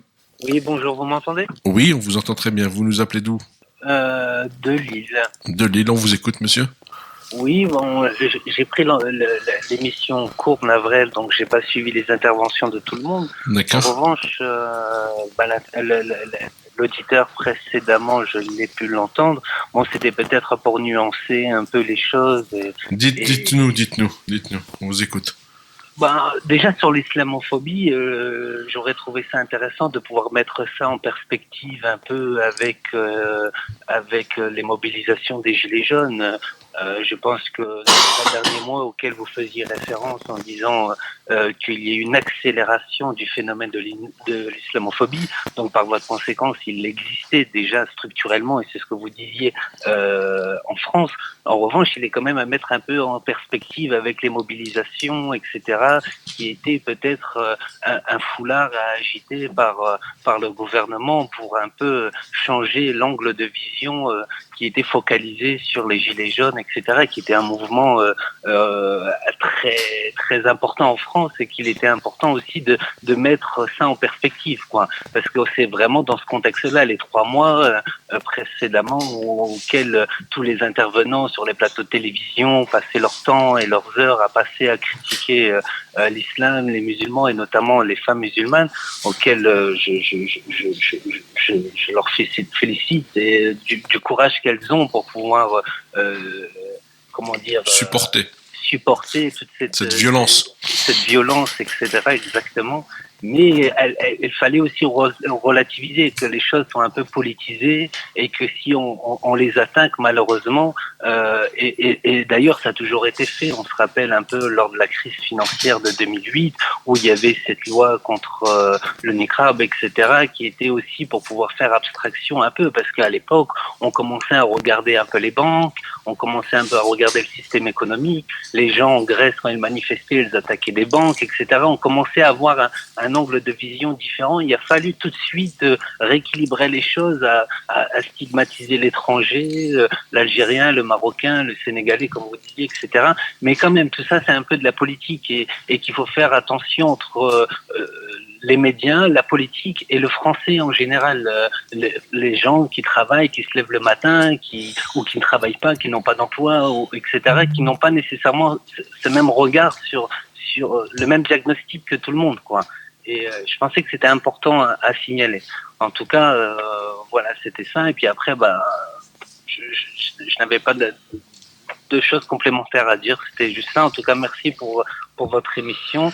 Et puis, en tout cas, je participerai peut-être à cette manifestation, même si mon cœur est lié. En tout cas, je ne sais pas si mon agenda me le permettra, mais en tout cas, je suis d'accord sur le fait qu'il faille se mobiliser. Mais aussi, il faut relativiser par rapport parfois au mauvais comportement des musulmans, sur parfois la rigidité qu'ils font preuve dans leurs idéaux, etc. Il ne faut pas oublier que ça manque un peu de paix et d'amour, tous ces débats-là, quoi. C'est-à-dire les faiseurs de discorde, il y en a plein, mais les faiseurs de paix et les gens qui ramènent un peu d'amour et de l'humanité dans tout ça, il y en a peu, quoi. On entend tout le monde critique tout le monde, mais voilà, il faut savoir apprécier le contexte et un peu, voilà, parler de paix, parler d'amour, c'est des choses qui manquent un peu, j'ai l'impression. Oui, on le fait tous les jours. Merci, en tout cas, on va vous répondre dans quelques instants. On prend encore un auditeur ou une auditrice, et après, on laissera la parole à Saïd. Allô, oui, on vous écoute, bienvenue sur les ondes de Pastel. Oui, bonjour. J'aimerais intervenir au débat que vous avez lancé, très intéressant, comme à l'accoutumée pour la radio Pastel. Et je salue, Monsieur Boimama, j'ai pas eu le temps d'écouter la suite de ce qu'il vient de dire dans la mesure où j'étais en attente d'être en ligne. En tous les cas, je veux tout d'abord le saluer pour ce travail d'analyse et de décortication d'une situation qui semblerait a priori normale, alors qu'en fait c'est toute une préparation mentale, comme il a très bien expliqué en sa qualité de sociologue, et d'analyse, d'une situation et d'un mouvement. Je voudrais le saluer pour tout le travail qu'il a fourni depuis belle lurette et sur d'autres sujets en l'occurrence. Et à ce titre-là, je le salue de nous apporter cet éclairage dont on a tant besoin, parce que il y a la façade et il y a ensuite tout derrière toute une stratégie, je dirais même une idéologie pour nous faire intégrer un mouvement que l'on n'a pas demandé, et ce mouvement on le voit aujourd'hui. Ça c'est un premier remerciement pour le docteur Saïd Bouamama. Deuxième chose, je suis de la deuxième génération algérienne. Donc, j'ai connu toutes les situations entre guillemets, de refus d'intégration.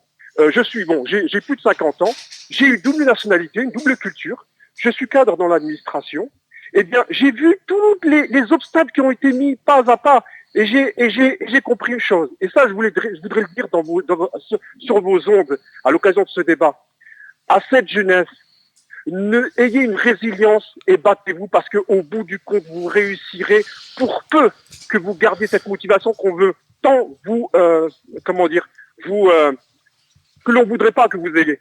Continuez, persévérez dans ce que vous voulez mener. Donc, l'intégration, je suis totalement d'accord à ce que disait le docteur Saïd Bouamama, c'est que on aura beau respecter les lois de la République, on aura beau reçu une éducation par rapport, non, mon père était ouvrier textile algérien à Roubaix.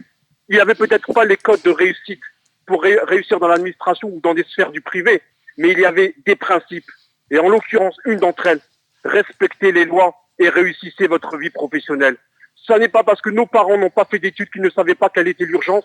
Et l'urgence, c'était quoi? L'insertion professionnelle, et grâce aux lois de la République. Et je dirais que nous qui sommes nés à Roubaix, je vais vous préciser, nous sommes peut-être nés à Roubaix, mais nous avons le sens de la République hérité de nos parents, le respect d'autrui, le respect de la loi pour mieux réussir. Et donc ça me semble important de rétablir la vérité en considérant que les parents n'ont jamais fait leur travail. Ils ont fait leur travail avec le peu de moyens du bord qu'ils avaient sur le plan social et sur le plan des outils de réussite. Donc ça, c'est le recul que j'ai aujourd'hui. Il faut rendre à César ce qui est à César, et nos parents ont fait de leur mieux, à charge pour nous, la deuxième génération qui a plus de 50 ans, de transférer, de donner à cette jeunesse, la troisième génération, et de leur dire, voilà les obstacles. Et le premier obstacle, je leur dis, votre premier obstacle, c'est la maîtrise de la langue française, parce que c'est un outil de décodage et qui permet de vous... C'est un révélateur social, il faut le savoir. Moi, je le vois dans les hautes sphères. C'est un révélateur social. L'insertion dans une société, non. J'ai respecté la loi de la République jusqu'à aujourd'hui. J'ai fait des efforts pour réussir, mais on vous dira toujours, et vous sentirez même, on vous le dira pas. On vous dira, vous n'êtes pas intégré parce que vous êtes différent. Mais ça, cet obstacle-là, vous pouvez la surmonter pour peu que vous soyez motivé, que vous ayez cet esprit de résilience. Et cette génération qui arrive, cette troisième génération, je leur demande, saisissez-vous de tous les moyens qui existent pour réussir. Saisissez-vous de tous les moyens pour réussir, les moyens universitaires, scolaires. Ne vous contentez pas du minimum syndical dans lequel on veut vous envoyer, du style bac plus. Allez là où vous pouvez, parce qu'il faut savoir que le pouvoir professionnel, c'est un pouvoir économique, et le pouvoir économique, il est social. Et monsieur, peut-être le docteur Saïd Bouamama ne me contredira pas, c'est quand vous avez un pouvoir économique et social, vous avez en réalité un pouvoir politique sans que vous fassiez de la politique. Donc ceci pour vous dire, ayez comment dire, ayez une visibilité, mais dans le bon sens du terme. Saisissez-vous de votre part du gâteau dans la société française sur le plan professionnel. Moi, j'ai 3 enfants. Je vais vous dire, je leur ai dit, oui, vous êtes algériens de par l'héritage de vos parents, de par votre culture que vous avez héritée par moi et par mes grands-parents. Mais ne vous coupez pas de cette société française dans laquelle vous avez votre part. Et ne soyez pas en retrait parce que d'autres se chargeront de la prendre à votre place. Voilà tout ce que je voulais vous dire. Et je vous salue pour le débat que vous avez lancé. Continuez ainsi. Et pour la question de l'islamophobie, on n'est pas dupes, hein. L'islamophobie, dont la question du voile, c'est un réservoir électoraliste, mais extraordinaire pour tous les politiciens qui n'ont rien d'autre à proposer que de montrer du doigt l'autre parce qu'il est différent. Or, on le sait tous. J'enfonce une porte ouverte. Il y a des docteurs qui sont voilés. Il y a des femmes voilées qui font du sport. Être voilé, ça n'empêche pas que la femme ait des neurones pour réfléchir. Et il suffit de voir autour de nous. Il y a des médecins, il y a des masters, il y a des docteurs. Donc, ça, c'est parce qu'on veut prendre en otage la question de l'islam parce que c'est une opportunité électoraliste de l'extrême droite. Voilà. Et je dis aux jeunes de tous les quartiers, le pouvoir, il est dans la médiathèque. Le pouvoir, il est dans les livres. Le pouvoir, il est dans le savoir. Donc, saisissez-vous, ne laissez pas l'autre prendre votre part du gâteau. Parce que le temps passe très vite et vous verrez que vous aurez laissé le train passer. Voilà, merci beaucoup et continuez ainsi. Au revoir, monsieur. Et c'est comme ça. Merci aux auditeurs. Saïd, on va répondre aux questions. Beaucoup de questions et elles sont toutes riches en fait. Donc c'est un peu embêtant parce que je vais répondre trop rapidement. Oui. Mais il faudra qu'on refasse une émission. D'abord sur le premier intervenant, je pense que c'est essentiel ce qu'il nous a dit et que tout le monde doit savoir sur les apports de l'immigration à la construction de la société française. Et je pense que ça, c'est une des donnes objectives qu'il faut, quelles que soient les opinions qu'on a, au moins faire connaître. Ça a été souligné sur la question de la contribution à la lutte contre le nazisme et à la libération de la France. Mais c'est pas seulement cela. On a aujourd'hui des travaux et peut-être qu'on pourrait faire une émission là-dessus qui permettent d'objectiver. On peut dire le pourcentage de HLM en France qui a été construite par la main-d'œuvre immigrée. On peut dire le pourcentage d'autoroutes qui a été construite, etc. Autrement dit, on peut objectiver que, contrairement à ce qui est décrit dans les médias, etc., sur l'immigration qui serait un problème, l'immigration qui serait une charge, etc., nous sommes dans l'exact inverse. Et je peux vraiment vous demander de réfléchir 30 secondes en se disant, si vraiment l'immigration était un problème et une charge, vous pensez qu'on en serait là? Vous pensez qu'il y aurait encore de l'immigration? Donc il faut pas être naïf sur ces questions-là. Sur le second aspect, l'auditeur a raison de souligner qu'il faut, sur la question de l'islamophobie, la restituer dans le contexte, mais dans tous les contextes en réalité. Très rapidement, on ne peut rien comprendre à pourquoi nous sommes dans une islamophobie qui s'enracine si on prend pas en compte au moins 4 grandes causalités. Alors je voudrais juste les citer. La première causalité, c'est une causalité liée à l'histoire longue, qui est en gros un héritage de l'époque coloniale. À l'époque de la colonisation, et pour coloniser, il a fallu diffuser, enraciner une image du musulman et de l'islam particulière. Et comment aller justifier qu'on va coloniser si on pense que l'islam est au même niveau que le christianisme ou au même niveau que pour les athées la philosophie des Lumières, etc. Et donc il fallait hiérarchiser les religions et on a diffusé une image de l'islam comme symbole du non-modernisme, comme symbole de l'inverse de la science, comme symbole de l'allergie à l'innovation, etc. Et ça, c'est resté dans les représentations sociales, et ça va venir se rallumer, se raviver au travers d'autres causalités. La seconde causalité, eh bien, ça va être quelque chose de beaucoup plus contemporain, qui est le choix qu'a fait l'extrême droite dans ce pays. Je l'ai daté précisément dans mes derniers travaux. C'est le 2e congrès du Front National à l'époque, dans lequel il est annoncé une stratégie qui est la stratégie suivante: conquérir l'hégémonie culturelle. Ça veut dire quoi? Ça veut dire imposer des mots, des thèmes et des raisonnements au reste du champ politique. Donc, Ce qui La est mis en avant, lupénisation des esprits. l'eupénisation des esprits. Ce qui est mis en avant tout simplement, c'est Bruno Maigret qui le dit très clairement à l'époque, si nous réussissons à ce qu'il ne parle plus d'inégalité sociale, mais de crise identitaire, on a gagné. Si nous réussissons à ce qu'il ne parle plus du taux de chômage, mais qu'il parle de la compatibilité de l'islam avec la République, on a gagné. Autrement dit, il y a cette idée de transférer le débat du champ économique et social au champ culturel et identitaire. Et c'est ce qu'ils ont fait. Et quand un Fabius dit il y a quelques années, le Front National donne des mauvaises réponses mais pose les bonnes questions, eh bien c'était le premier signe qu'on s'orientait vers cela. Et le foulard va être un des vecteurs de la lupénisation des esprits. Autrement dit, à chaque fois qu'il y a un progrès, une nouvelle attaque sur le foulard, c'est ça qui est tenté. Ça, c'est la seconde causalité. Troisième causalité qu'il faut également avoir en tête, même si on voit pas forcément le lien immédiatement, mais quand on y réfléchit, eh bien, ça a été le renouveau d'un certain nombre de guerres en direction des pays dont la population est musulmane, Irak, Syrie, Afghanistan, etc., dans lequel il y a des richesses pétrolières. Les guerres sont essentiellement sur les richesses pétrolières, et pour lequel on a donné aussi une certaine image de l'islam comme symbole du Moyen-Âge, symbole de terrorisme, etc. Et puis, et là votre auditeur a raison, quatrième causalité, tout cela a préparé le terrain à la quatrième causalité, ça a transformé la question du foulard en ce que j'appelle un débat écran. Autrement dit, c'est rentable électoralement. Effectivement, lorsque je veux masquer une réalité sociale, par exemple, lorsque je veux qu'on parle moins des gilets jaunes, une affaire du foulard est la bienvenue. Quand je veux qu'on ne parle pas trop d'une grève générale en préparation, une affaire du foulard est la bienvenue. Des retraites. Des retraites ou d'autres choses. Dans un article récent, je mettais en parallèle tous les grands mouvements sociaux en France et les datations de ces mouvements sociaux avec la datation des affaires autour de l'islam comme problème. Eh bien, il y a une similitude qui est quasi automatique. Là où j'apporterai une petite nuance dans ce que disait votre auditeur, c'est sur l'idée de rigidité des musulmans. Bien entendu, là où je suis d'accord avec lui, bien entendu qu'il y a des musulmans qui sont rigides. Mais comme il y a des chrétiens rigides, comme il y a des athées rigides, comme il y a, etc. Et donc, il y a des communistes comme il y a des communistes rigides, et donc là, la question, c'est faisons vraiment attention de ne pas sombrer dans le piège qui nous est tendu, qui est un piège d'essentialisation.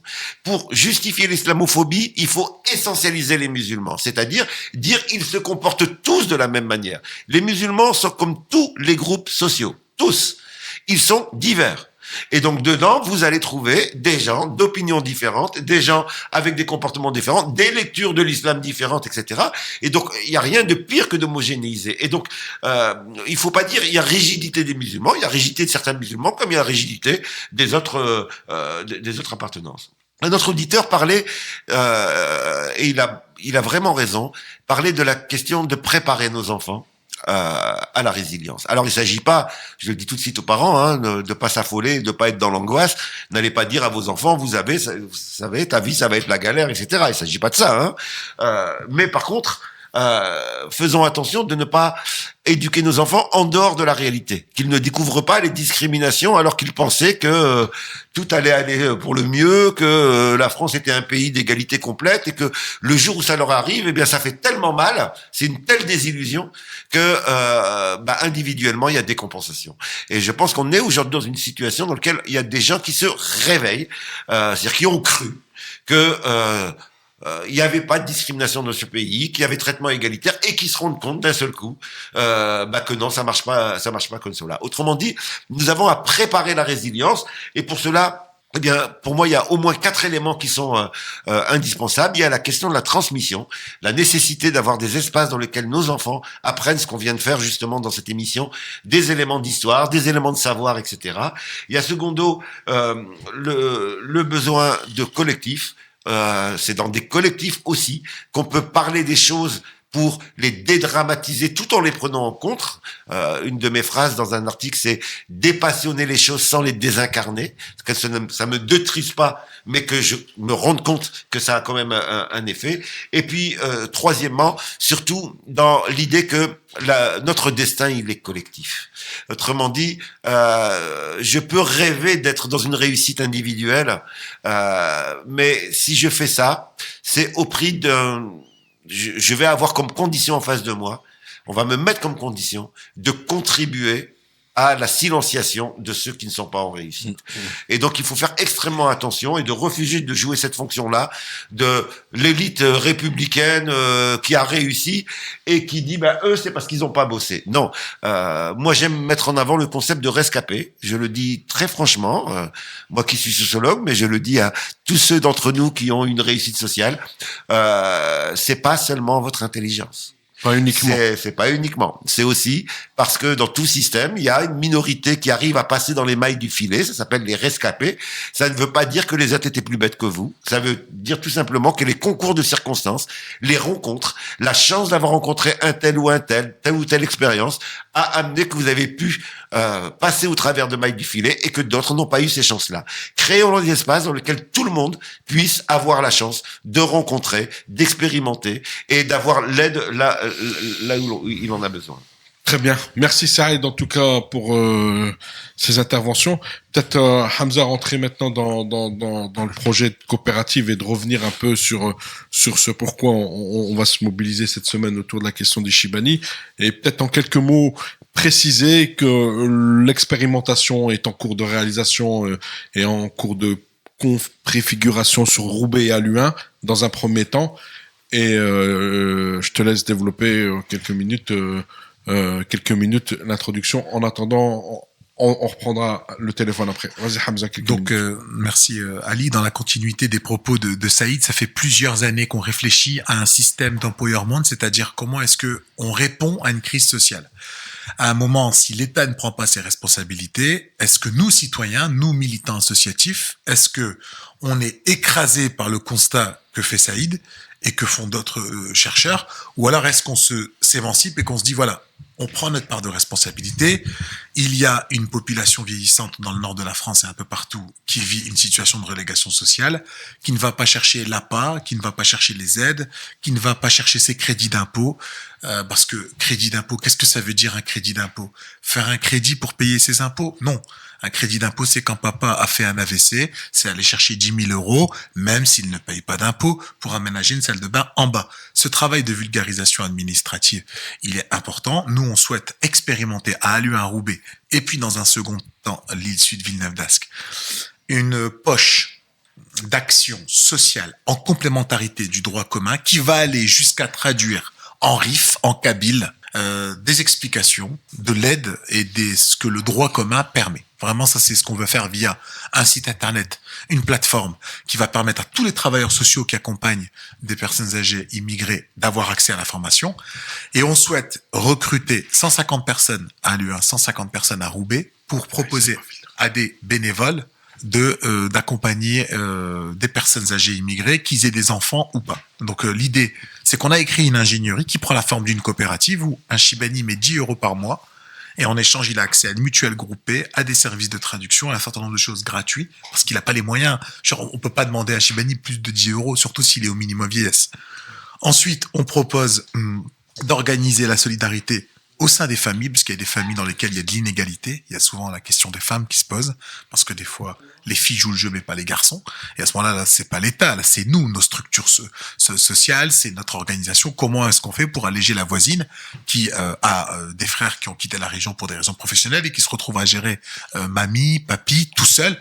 Concrètement, qu'est-ce qu'on fait demain? Alors, des gens ont vu l'affiche, des gens ont pensé qu'on allait faire une maison de retraite. Ce n'est pas une maison de retraite, même si des gens pensent à une maison de retraite version culture maghrébine, c'est pas la priorité pour l'instant.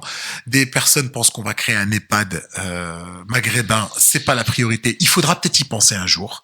Un EHPAD ESS, un EHPAD qui gagne pas d'argent, parce qu'actuellement des milliards d'euros sont redistribués à des fonds de pension qui gagnent de l'argent sur les personnes retraitées et dans les EHPAD. L'idée, c'est de faire un EHPAD ESS, si on le fait un jour à N+5 ou à N+10, parce que c'est ça aujourd'hui, il faut casser cette silver economy, cette économie capitaliste qui se fait de l'argent sur le dos de nos anciens. Et l'idée, c'est de permettre à des gens de mieux vieillir.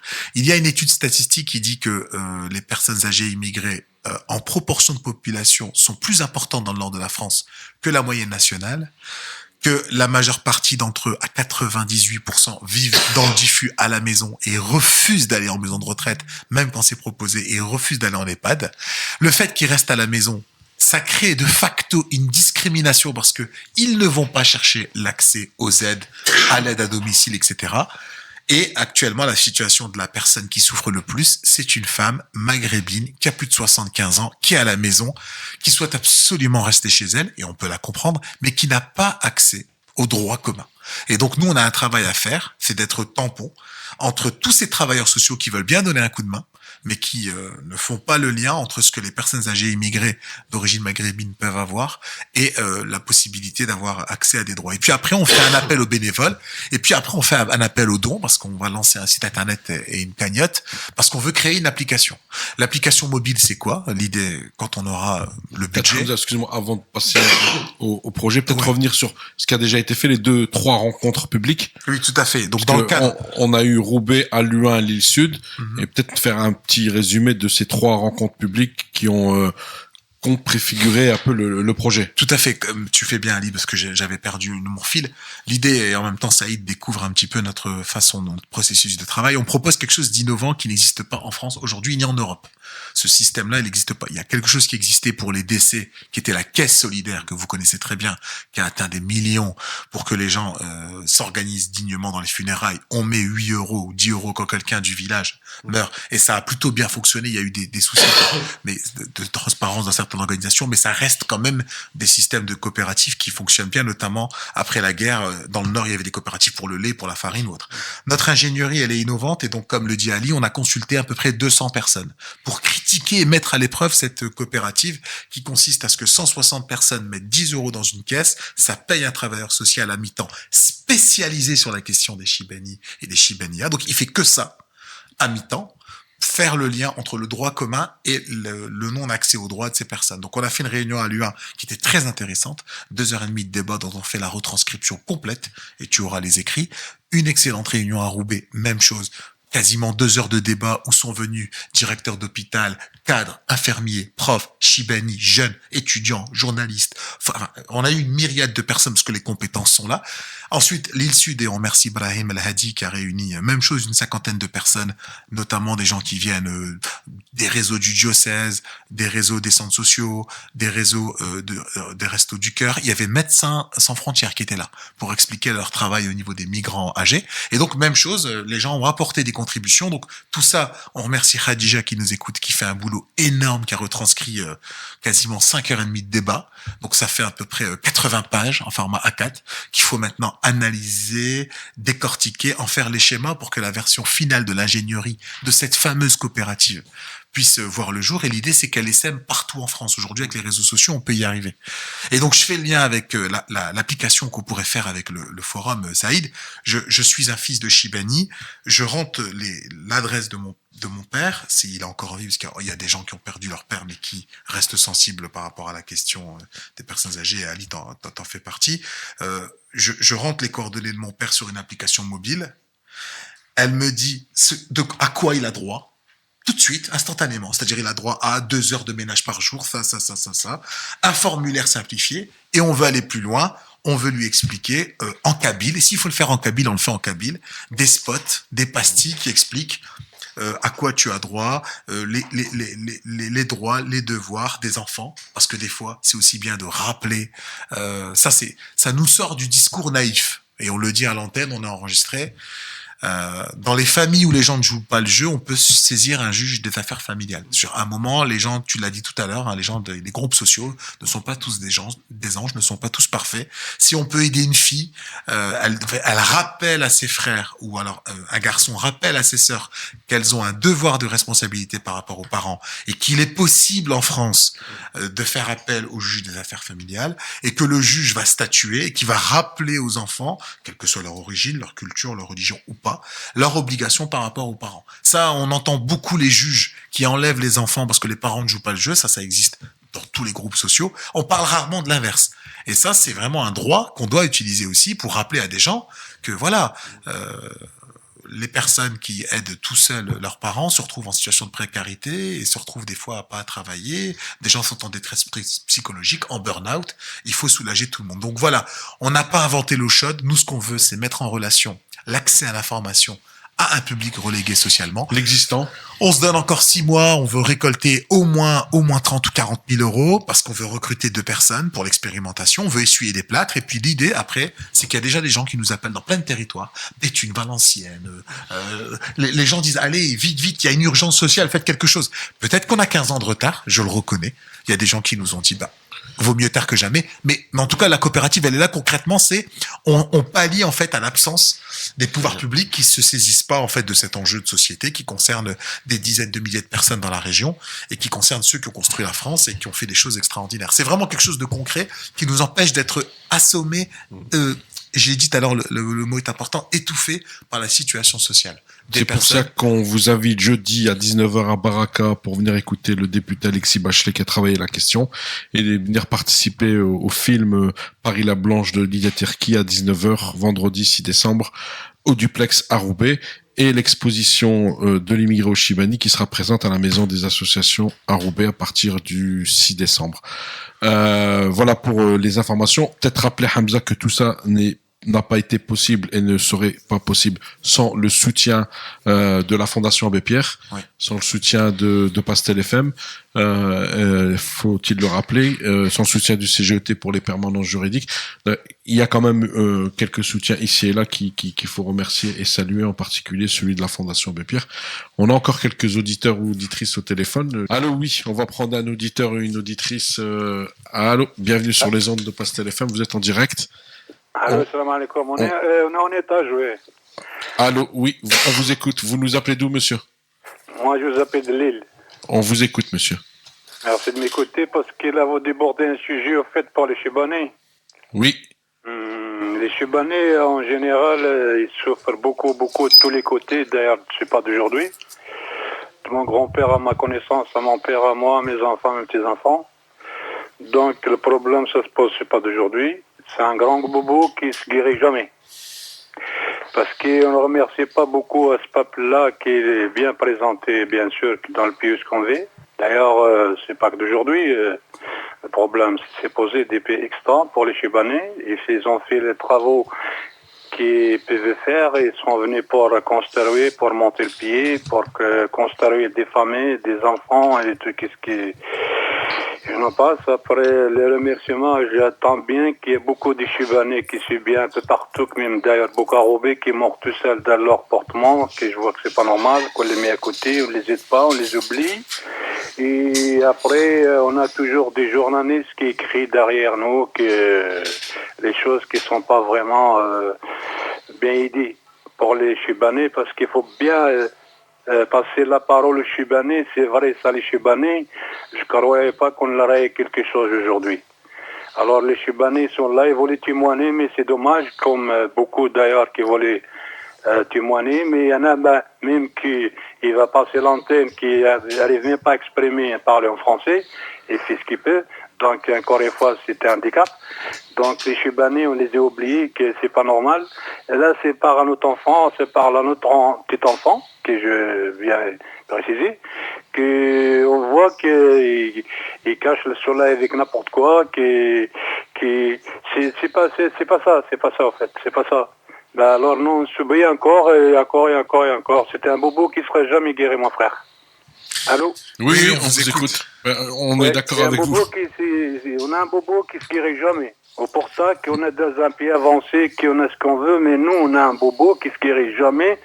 Surtout, bien sûr, que les musulmans français qui suivent bien les musulmans en terre, que les Algériens entre deux, que c'est la vérité. C'est la vérité. Une fois, j'ai parlé avec quelqu'un à Roubaix, c'était Métal Bilal, il m'a dit, mon grand-père a construit un puits à Roubaix, donc j'ai rien dit. Stop, c'est ça. Bah oui. Les Chibanais, ils ont beaucoup travaillé. Beaucoup.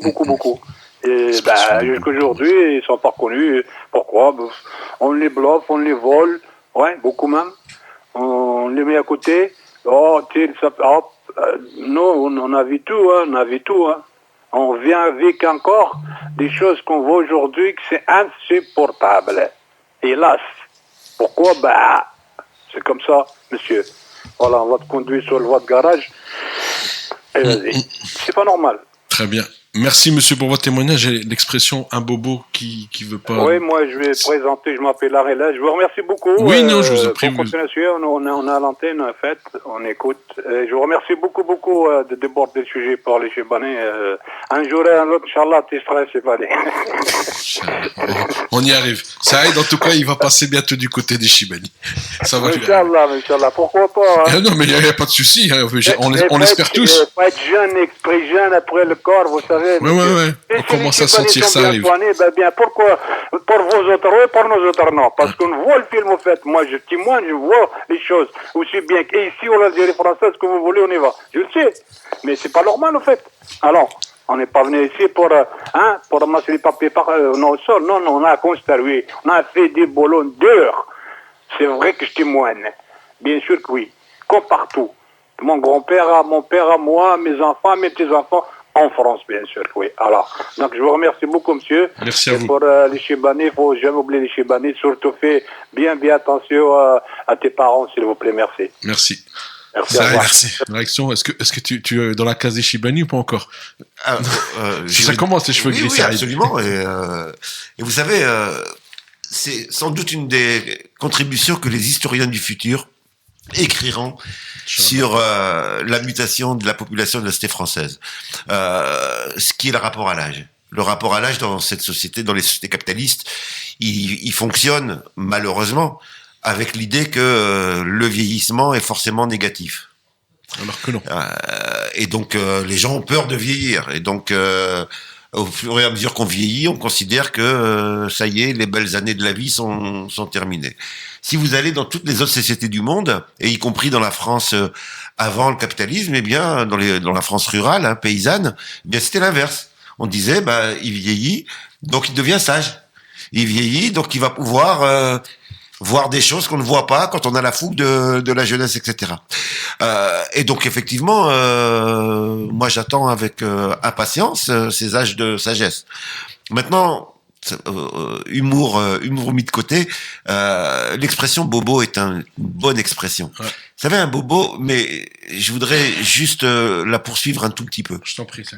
Vous savez, un bobo, il peut évoluer de deux manières.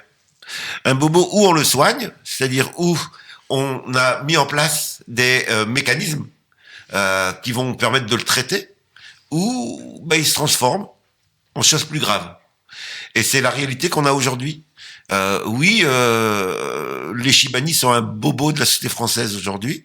La société française n'a pas traité ces hommes et ces femmes comme elle aurait dû les traiter. L'état des politiques publiques en termes de travail social, en termes d'aide sociale, ne sont pas à la hauteur de cette population invisibilisée. Donc c'est un vrai bobo de la société française. Où on le traite. Et ce que vous faites dans la coopérative, c'est contribuer à traiter ce bobo pour qu'il ne s'envenime pas et qu'il s'améliore, ou alors, eh bien oui, ça peut devenir un abcès, et un abcès qui est dramatique. Et donc je pense que il faut le voir comme ça aussi, c'est notre intervention, bien entendu qu'elle va pas transformer la société d'ensemble. Ça, c'est d'autres facteurs plus globaux, plus militants, etc. Par contre, elle peut contribuer rapidement à effectivement faire que, pour un certain nombre de personnes, le bobo ne devienne pas un drame. Et vous savez, parfois, être complètement seul, ne pas accéder à l'aide, etc., ça peut être aussi dramatique qu'un coup de poing ou un coup de couteau. La violence, c'est pas forcément la violence physique. La violence de l'isolement, elle est également très destructrice. Un dernier détail. Il existe Action contre la faim, qui fait du bon travail. Il existe le secours islamique, le secours catholique. Il existe le secours populaire. Nous, ce qu'on crée avec la coopérative, c'est une nouvelle ONG qui n'a pas son moral dans ses chaussettes, qui ne se limite pas au discours victimaire. On n'est pas des victimes. On est dans un tourbillon de l'histoire où il y a de la discrimination. Chacun prend ses responsabilités par rapport à cette discrimination. Nous, on prend la nôtre, c'est de répondre localement, concrètement, aux situations de détresse sociale et de précarité que vivent des personnes issues de l'immigration. Et comme l'a dit Ali, des gens viennent nous voir qui ne sont pas d'origine africaine et qui ne savent ni lire ni écrire, ils seront accueillis à bras ouverts. Nous avons assez d'expérience de la discrimination pour ne pas la reproduire. Donc l'idée, c'est quoi? C'est que soit vous donnez de votre temps, soit vous donnez de votre argent, soit vous donnez de votre expertise. Nous, on veut qu'elle parte du nord de la France et on veut qu'elle aille partout en France. Et puis après, peut-être qu'on voit un message à toute la société française concernant les anciens. Les anciens, quelle que soit leur origine, quel que soit leur âge, quelle que soit leur religion, qu'ils en aient ou pas. En fait, c'est mon voisin, ma voisine, Yvette. Que je connais pas ses origines, je connais pas si elle a une religion ou pas. Mais est-ce que je prends l'habitude d'aller toquer chez elle quand il y a une canicule? Est-ce que je prends l'habitude d'aller déneiger devant chez elle quand il y a du verglas? C'est une vraie question de société, c'est-à-dire que face à une économie capitaliste, individualiste, qui veut absolument qu'on achète le dernier iPad et le dernier iPhone ou un écran plat ou une grosse voiture, une grosse montre pour montrer qu'on est viril. Être un homme aujourd'hui, être une femme, c'est de s'occuper de Fatoumata qui habite à côté de la maison et peut-être que ses enfants viennent pas la voir. Partager un café chaud, ne serait-ce que Saïd, il a dit tout à l'heure. Il y a des personnes âgées, elles nous demandent, moi, je veux qu'on vienne parler avec moi. Juste discuter. Parce que je suis toute seule. Et ça commence, des fois, on veut faire des plans sur la comète, faire du compliqué. Ça commence par ça. Bonjour madame, comment ça va? Et je vois que dans les quartiers, les gens ne nous ont pas attendus pour faire la solidarité, mais qu'il y a aussi des endroits où les gens ne se lavent plus, ne mangent plus, et vivent une situation de détresse sociale inacceptable pour la 7e puissance mondiale. Alors nous, modestement, on veut à Roubaix. Roubaix est un territoire connu parce que de Roubaix sont partis plein d'innovations sociales. C'est de Roubaix qui sont partis l'idée de la création de la CAF, l'idée de la sécurité sociale, des HLM, des régies de quartier, des coopératives. Ben nous, modestement, on se donne 1 an pour faire sortir de terre les antennes d'expérimentation et proposer aux gens une traduction du droit commun, un accès, des pastilles, des spots, pas des textes compliqués à lire, non, de diffuser de la connaissance et permettre aux gens de vieillir dans la dignité. En tout cas, merci d'avoir répondu, comme d'habitude, à l'invitation sur cette thématique. On vous laisse en musique avec El Menfi.